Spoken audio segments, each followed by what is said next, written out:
Hello and welcome to the, as you can see, pop-up studio by Engerati at the European Union Sustainable Energy Week. And our first guest in the studio, as part of us giving a commentary to the main event, but all the other ancillary events that are happening, is Gunnar Lorenz. Gunnar, yes. Welcome.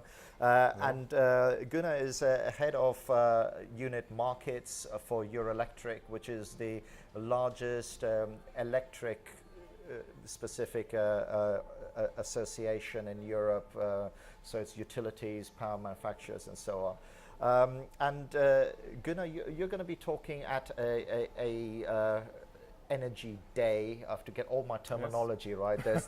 There's the main event. There's yes. energy, the Energy Days, and your Energy Day is looking at the role of storage within creating a sustainable and the renewable side of things as well. Tell us a little bit about what you're going to, what's going to be explored, and then we can dive into the depths of things a little bit on that. Yes. Yeah, I mean, for us, energy storage is just one way how to provide flexibility to the market or to the systems. With all the change towards more intermittent renewables, the system, the electricity chain is facing certain problems, or well, is facing certain challenges, I would rather say. And these challenges are in flexibility. You need maybe you need more flexibility on the networks, for example. You need more flexibility for the portfolio optimization and the balancing.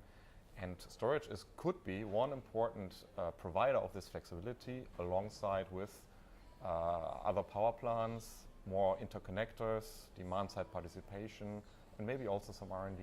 So as we are representing the whole electricity industry, so the generators, some traders, and also the distributors as suppliers, we are looking at the whole value chain, and we're trying to optimize the system, and obviously storage is one part of this. So, having explored this a little bit on, in Engerati, and we ran a webcast just recently about regulatory frameworks to enable storage and things like that. And there was a very important point made by one of the presenters from Offgrid, who was saying that actually there may be an overemphasis on energy storage as the solution, because what you need is a dynamically connected framework, so that when the intermittent sources do what they do and become intermittent and lower, that the more rampable energy sources, be that gas turbines or, well, coal isn't very particularly rampable, but hydro or whatever, they kick in. And he's also saying that with the technology and the control technology available now, the ability to connect things, storage is not that important. What's your kind of view on that? I mean, let's say like this is not the silver bullet, but maybe it's also today too early to say, because I think what we need to focus on today is the right framework for bringing out the champion, or for bringing out these technologies that can really meet the challenge.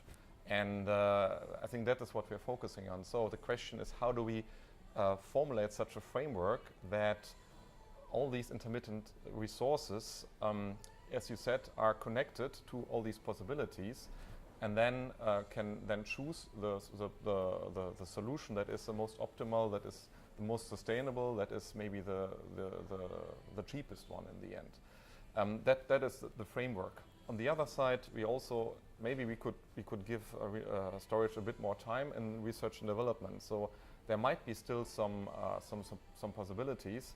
And in this case, I could say that there is definitely there's definitely some interesting opportunities to put more efforts in research and development, especially on distributed storage, I would say. So if you see all the photovoltaics, that would be quite interesting, actually. So with the distributed storage, that would be in home, so or on premises. I mean, there was a recent announcement where I think IKEA is putting the largest solar collection of solar panels on the roof of their thing than to be able to store that thing. One of the issues I have with that, and again, we've explored this as well, is there is a danger, certainly from the utility market, that if they don't engage with this distributed storage, distributed generation conversation, that there is a danger that it will tip without control. You know, and that has a danger of creating a lot of disruption. And people with outside of the industry would not understand it, but it does have that. You know, do you think that the utility sector in particular needs to engage a little bit more in this conversation?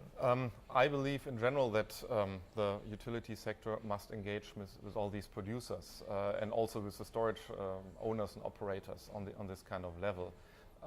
Because I think that just to put a solar panel on the rooftop and a battery in your cellar, I think you can do much more than just optimize your own house.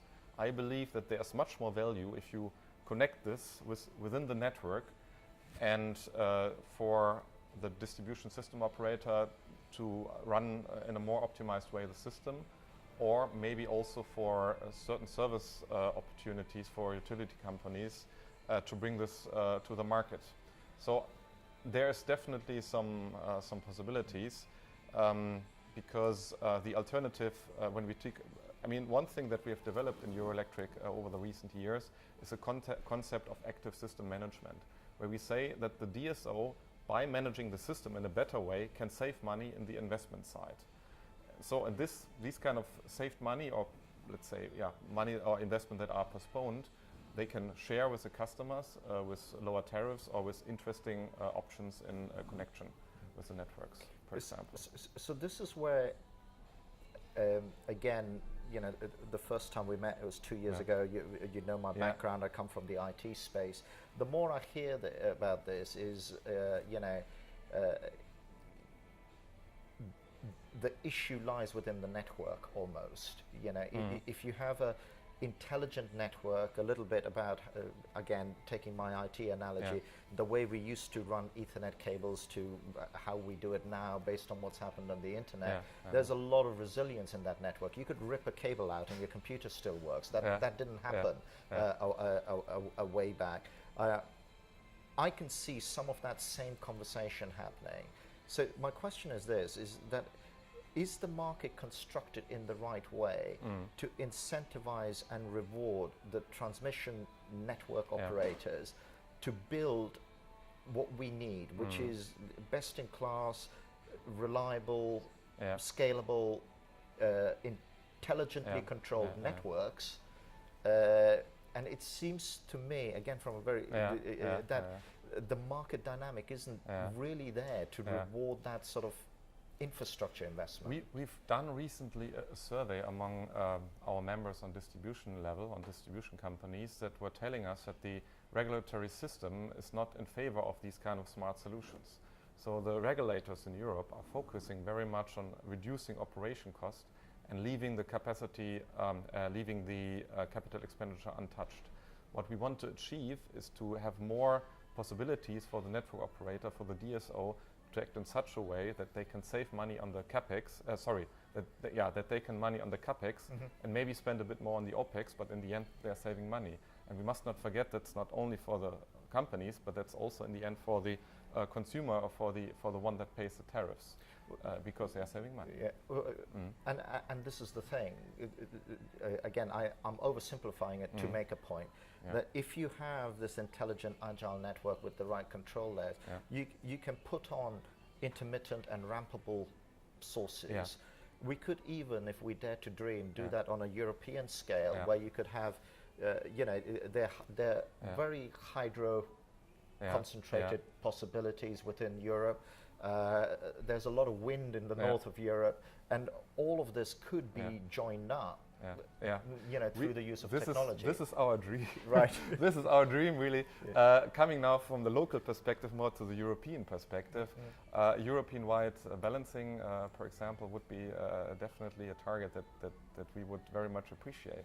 And there are many things that have to be, some kind of say market barriers that are there at the moment, or even physical barriers because we don't have so many connections between the countries. But all these things we think are important to build a European internal market for electricity. And we must say that some of these building blocks are not really there yet. So we are really, from the market's perspective, we must say that is the target for us is to really create an integrated market as much as possible. And we are working together with the Commission to put the building blocks into. Well, it seems to me that a number of things aren't quite in place. I think, you know, and you hinted it, and I'll say it. I think the regulators don't quite understand the issues just yet, or are not willing to take an aggressive enough stance. I think energy is one of those things which is very hard to depoliticize. We've seen it in the UK. Again, where, you know, there's this mandate to actually say, oh, utilities need to only have 4 tariffs. But if you're going to go into you know, cost of use tariffs and you know, peak tariffs, then you need that complexity within your tariffs, because that'll get the consumers. So there's that, and then the markets. That isn't quite working because you've got too many subsidies. So those 3 things are huge. We're never going to get there, are we, at this rate?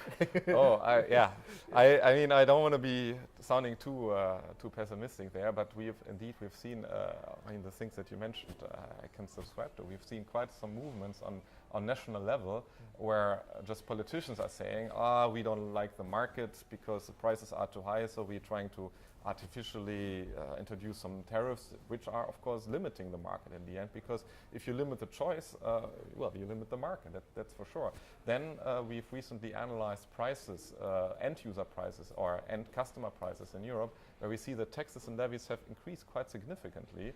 And who are making taxes and levies? Of course, it's policymakers. That's national policy. So what we see is definitely on national level more and more policy kicking in, because they want to protect the end customers and so on. And there's a lot of subsidies hidden in the system somewhere. So you might find some subsidies for renewables, for example, in the network tariffs. I would say that, if this is okay for everybody to have renewable subsidies, okay, it's a political decision. It's a decision by the voters, of course. But then maybe it should be more transparent where to find it. Because then if customers see the bill, they just see the price at the end, and they don't understand that this is not driven mainly by the electricity industry, because I would say that these prices are more or less constant. We have done an analysis on this, or maybe even in some elements have even decreased, but that the share paid for taxes and levies have increased quite significantly. And that is, of course, something where we are a little bit in the corner as the industry, because consumers are saying, but the prices are higher, but they don't see that it's not necessarily the industry. And that is where the industry needs to do a bit of a better job as well, don't they? I mean, you know, there's all the recent stuff in the UK, and I remember we wrote an article about it, and we said, well, actually, when you analyze it to the nth degree, the actual amount of profit on an average bill is quite small. You know, and we need to put that into ground. But so we're coming to the end of our time, which is unfortunate. I feel like we could go on and talk forever. I mean, one of the other things, though, with this subsidization of renewables, and I'm not saying I have the answer, but I feel like some of the pressures are pushing us maybe in the wrong direction. And we talked a little bit off air also about this tipping point of the prosumer, which is a crazy word, but you know, me taking control of my own energy destiny. There was a recent article we wrote as well about, you know, in a way that also favors the more well-off, because I couldn't afford to go to and get a solar panels and the thing, and I could. I mean, it's not even theoretical anymore. I have seen case studies of being off-grid, and you maybe need to be on it. Again, that is favoring the more wealthy, and the poorer part of society is actually subsidizing that in a way. Do you think that on a European level or whatever, we just need to get a little bit better at being more aggressive with their policy and understanding the market a little bit better? It must be. I agree with you that this is not. It's not only. It's becoming more a societal issue. If you have a house, for example, you have the possibility to put some solar panels on the rooftop. You're better off than just having a flat somewhere where you don't have this possibility. In the end, you're paying for the other one. And then, when we are talking about off-grid solution and these kind of things, what happens if everybody gets out of the network? The rest has to pay it. So, if you don't have the possibility to do that, it's gonna be difficult. And isn't that why it's so vital to get the network absolutely right? Because then the cell, to me, the person who puts on the solar or whatever, say, hey, don't bother with the battery. The network is your battery. Yeah. Right. It's right. I mean, you need to have the right. You need to get the mindset in the correct way, because in the end, at least at the moment, that's the cheapest solution, is to connect to the network, and the network will. I mean, we have very good reliability in Europe. It will provide you with the electricity you need. But some people, they like this. They like to have their own battery there, and so they want to be independent and whatever. But we need to analyze the impact on society and on who pays in the end for the network. And the tariff regulation, from our point of view, must be much more cost reflective, so that you pay more on the capacity, on the connection, so to say, and not so much on the electricity that you're getting out of it, because the connection is or the capacity of the connection is what really drives the cost for the DSO, and that should be reflected in the regulation, of course. I'm afraid if I ask you the next question, we'll be here for another 15 minutes. So on that note, I'm going to stop it, and thank you for joining us. Thank you very much for having me here. Pop-up studio. Thank you as well for watching. This is first in a series of interviews where we're reporting from the European Union Sustainable Energy Week, and as you may have heard in our discussion here just now, not necessarily an easy thing to solve, but there are a lot of people here who are trying to do that. Yeah, so definitely. You can count on us. Thank you.